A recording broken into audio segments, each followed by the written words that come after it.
Vokal. Faktor utama penghasilan bunyi vokal ialah kedudukan bibir dan darjah turun naik lidah di dalam rongga mulut. Vokal juga merupakan bunyi yang dihasilkan apabila udara daripada paru-paru keluar dari rongga mulut dan tekak, iaitu bunyi pulmoni tanpa sebarang sekatan atau halangan.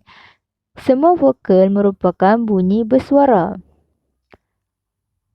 Terdapat 6 bunyi vokal dalam bahasa Melayu iaitu I, E, A, U, O dan E. Keenam-enam vokal tersebut boleh dikelaskan kepada vokal depan, vokal tengah dan vokal belakang. Ini adalah merujuk kepada bahagian-bahagian lidah. Bagi memudahkan kita untuk mengingat cara penghasilan vokal ini, gambar rajah ini penting untuk membantu dalam mengingat cara penghasilan vokal. Berdasarkan rajah ini, kita dapat lihat ianya terbahagi kepada depan, tengah dan belakang. Vokal yang dihasilkan di depan ialah I, E dan A. Mana tengah pula E. Belakang U dan O. Formula ini boleh digunakan untuk mengingat bahagian yang terlibat dalam penghasilan sesuatu vokal. Untuk bahagian depan, ikan, enak, A. Ini bermaksud vokal yang dihasilkan di bahagian depan ialah I, E dan A. Di bahagian tengah pula, emak. Vokal yang terhasil di bahagian tengah ialah E. Manakala di bahagian belakang, untung O. Ini bererti vokal yang terhasil di bahagian belakang ialah U dan O. Konsonan asli. Konsonan asli terdiri daripada 19 huruf konsonan. Terdapat 7 cara penghasilan konsonan asli iaitu letupan, letusan, geseran, getaran, sisian, sengawan dan separuh vokal. Sekarang, mari kita lihat formula yang boleh digunakan untuk mengingat cara penghasilan konsonan asli ini. Bagi memudahkan kita untuk mengingat, kita haruslah menghafal cara penghasilan yang disebutkan tadi dan daerah artikulasi iaitu bibir, gusi, gusi lelangit keras, lelangit lembut dan pita suara. Kita juga memerlukan jadual cara penghasilan seperti ini bagi memudahkan hafalan. Berikut merupakan formula yang boleh digunakan untuk memudahkan kita menghafal cara penghasilan konsonan asli.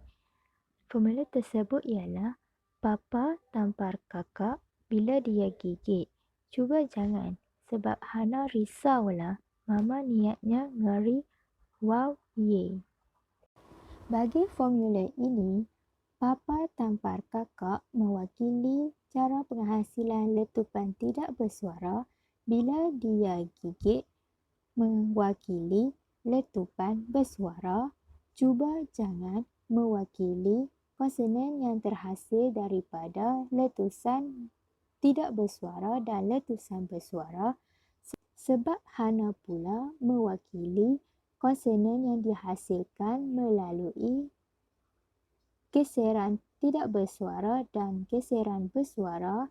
Risau mewakili getaran, La mewakili sisian, Mama niatnya ngeri mewakili sengawan dan Wow ye mewakili separuh vokal. Bagi cara penghasilan getaran, sisian, sengawan dan separuh vokal, semua konsonan asli yang terhasil adalah bersuara. Letupan terdiri daripada dua iaitu letupan tidak bersuara dan letupan bersuara. Untuk formula ini, kita akan mendahulukan konsonan tidak bersuara diikuti dengan konsonan bersuara.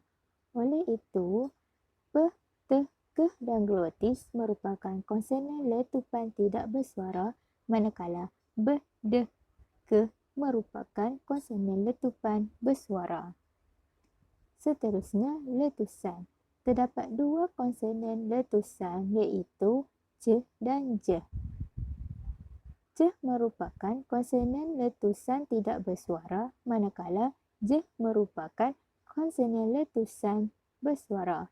Kedua-dua konsonan ini dihasilkan di daerah lelangit keras.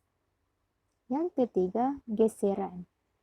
Geseran juga menghasilkan dua konsonan iaitu S dan H. S merupakan konsonan geseran tidak bersuara, manakala H merupakan konsonan geseran bersuara. S dihasilkan di daerah gusi, manakala H dihasilkan di daerah pita suara. Yang keempat ialah getaran. Terdapat hanya satu konsonan yang terhasil daripada kaedah getaran ini, iaitu R. R dihasilkan di daerah gusi. Yang kelima ialah sisian. Sisian juga terdiri daripada satu konsonan asli sahaja, iaitu L. L juga dihasilkan di daerah gusi. Seterusnya ialah sengawan. Terdapat 4 konsonan yang dihasilkan melalui cara penghasilan sengawan ini, iaitu M, N, Ny dan Ng. M dihasilkan di daerah bibir, Ny dihasilkan di daerah gusi, Ny dihasilkan di daerah lelangit keras dan Ng dihasilkan di daerah lelangit lembut. Dan yang terakhir ialah separuh vokal. Huruf konsonan separuh vokal ialah W dan Y. Konsonan separuh vokal W dihasilkan di daerah bibir, manakala konsonan separuh vokal Y dihasilkan di daerah lelangit keras. Konsonan pinjaman.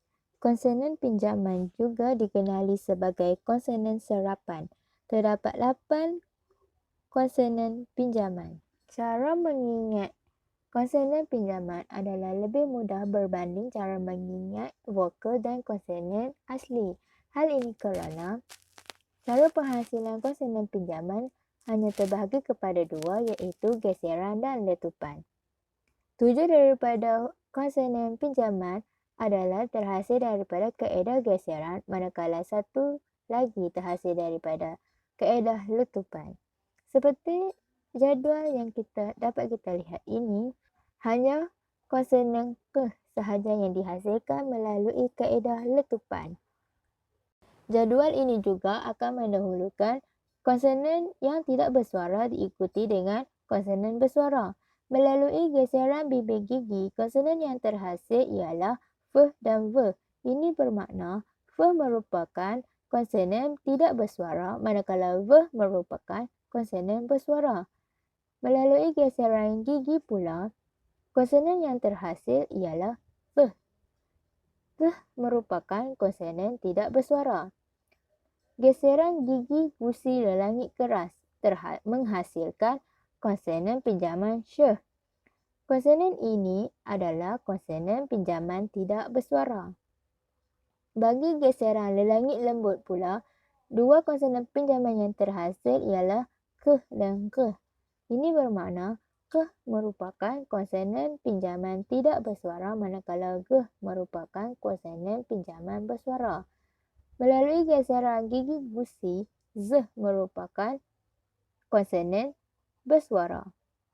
Yang terakhir ialah melalui letupan anak tekak pula terhasil K, iaitu konsonan pinjaman tidak bersuara.